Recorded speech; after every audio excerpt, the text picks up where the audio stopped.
Good morning, students. Class 8, Chapter 8, History. Now I am going to discuss about the change in British policy.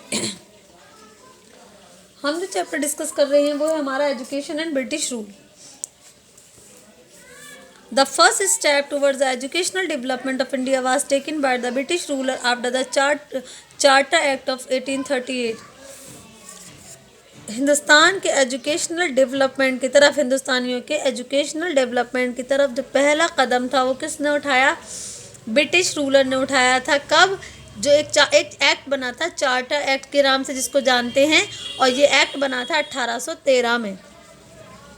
This act sanction at least 1 lakh rupees for education. इस act के according ये कहा गया कि 1 लाख रुपये है, जो 1 लाख रुपये सेंक्शन किए गए हैं जिनको एजुकेशन के पर खर्च करना है, यानी कि जिसका इस्तेमाल 1 लाख का किस में करना है? एजुकेशन सेक्टर पर. Charles Grant is considered to be the father of modern education. Charles Grant को क्या कहा जाता है? चार्ल्स ग्रांट को मॉडर्न एजुकेशन का बाप यानी कि फादर कहा जाता है. As it was because of his effort that the charter act of 1813 came into force. क्योंकि चार्ल्स ग्रांट की कोशिशों के बावजूद ही चार्टर एक्ट जो 1813 में बना था वो फोर्स में आया, यानी कि वो अमल में आया. However, the charter had failed to clearly state what should be the medium of instruction.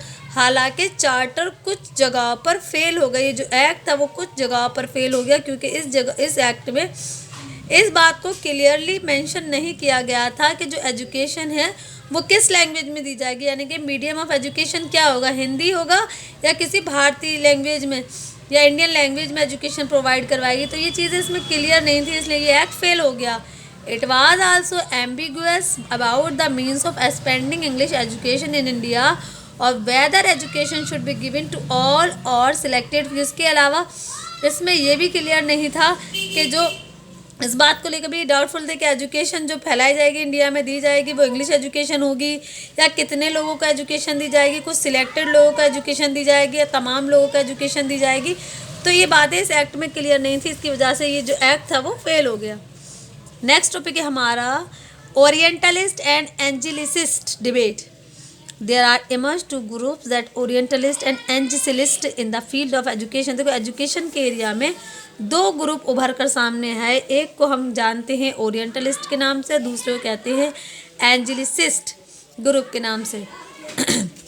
The education policy of the British government in the late 18th and the early 19th century was influenced by the Orientalists such as William Jones and the Colebrook. देखो British government की जो education policy थी जो उसने 18th century के last में और 19th century की स्टार्टिंग में बनाई थी, उससे जो ओरिएंटलिस्ट थे वो काफ़ी प्रभावित हुए. कौन से ओरिएंटलिस्ट प्रभावित हुए? उनका नाम था विलियम जोन्स और दूसरे थे कोलब्रोक.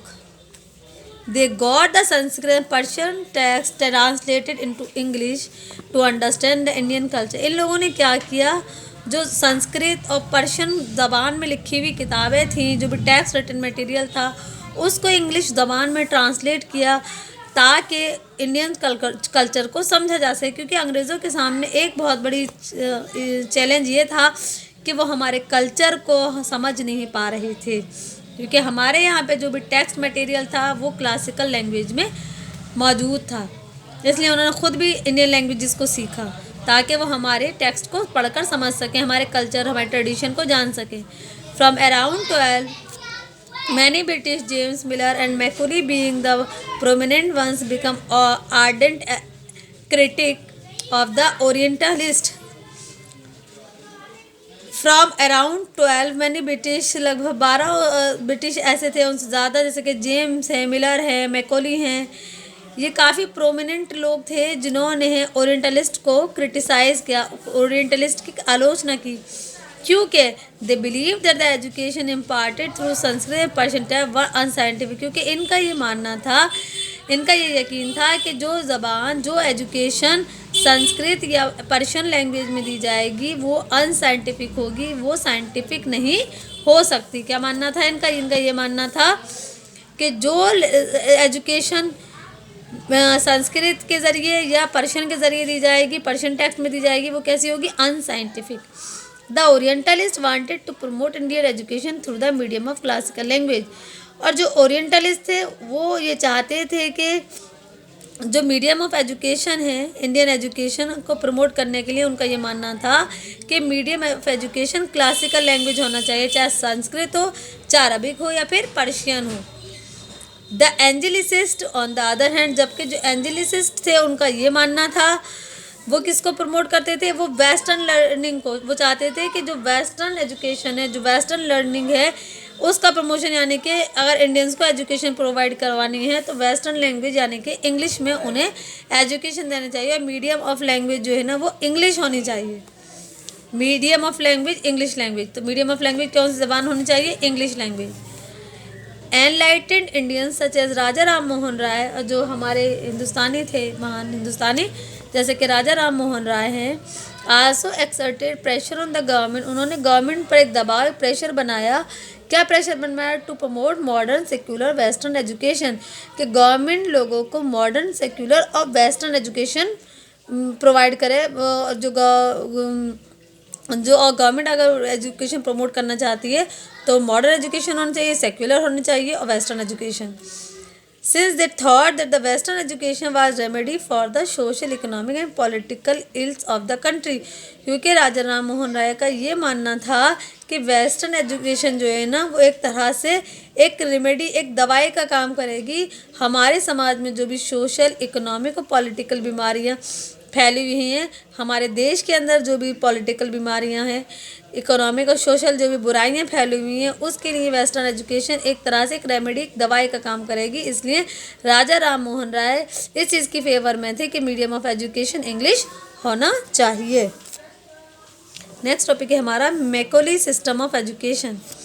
एंजेलिसिस्ट orientalist controversy was put to an end in 1835 when Lord Macaulay Minot stated that the limited government resources were to be devoted to teach Western science and literature through the medium of English alone. एंजेलिसिस्ट और orientalist के बीच में controversy हो गई थी, और ये controversy कब खत्म हुई, कंट्रोवर्सी 1835 में ख़त्म हुई, जब लॉर्ड मैकॉले ने ये कहा कि जो लिमिटेड गवर्नमेंट रिसोर्सेज हैं, गवर्नमेंट के जो रिसोर्सेज हैं वो बहुत लिमिटेड हैं, जिनको devote to teach western science, के वेस्टर्न साइंस और लिटरेचर को टीच करने में उन गवर्नमेंट के पास जो रिसोर्सेज हैं वो बहुत लिमिटेड हैं। Western science and literature through the medium of English alone.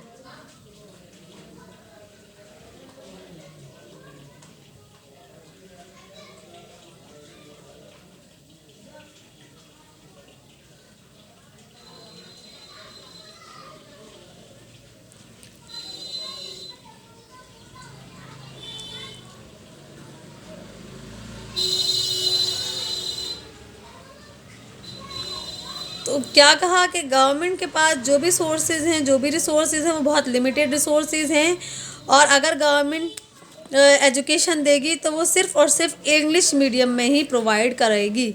Under the Macaulay system of education Persian was abolished as the court language. और मैकॉले का जो सिस्टम मैकॉले ने इंट्रोड्यूस किया था एजुकेशन सिस्टम, उस सिस्टम के according Persian को ख़त्म कर दिया गया, जबकि पर्शियन को कोर्ट लैंग्वेज का दर्जा हासिल था। अब पर्शियन की जगह कोर्ट लैंग्वेज अब क्या हो गई, इंग्लिश को इंट्रोड्यूस कर दिया गया। The printing of English book was made free and these were available at a relatively low price. और इंग्लिश किताबों की जो छपाई थी वो फ्री कर दी गई, और ये किताबें बहुत कम कीमत पर आसानी से लोगों को अवेलेबल होने लगीं। 42 schools were set up by 1842 and Bengal was divided into 9 educational zones. लगभग 1842 तक 42 स्कूल्स खोल दिए गए, और बंगाल को लगभग 9 एजुकेशनल जोन्स में डिवाइड कर दिया। किसने किया, गवर्नर जनरल ऑकलैंड ने। Each zone was to have a government school, और हर एक जोन में एक गवर्नमेंट स्कूल हुआ करता था ताकि इंग्लिश एजुकेशन को आगे प्रमोट किया जा सके। नेक्स्ट टॉपिक है बेटा आपका Wood dispatch. This topic I will discuss in next video. Thank you very much.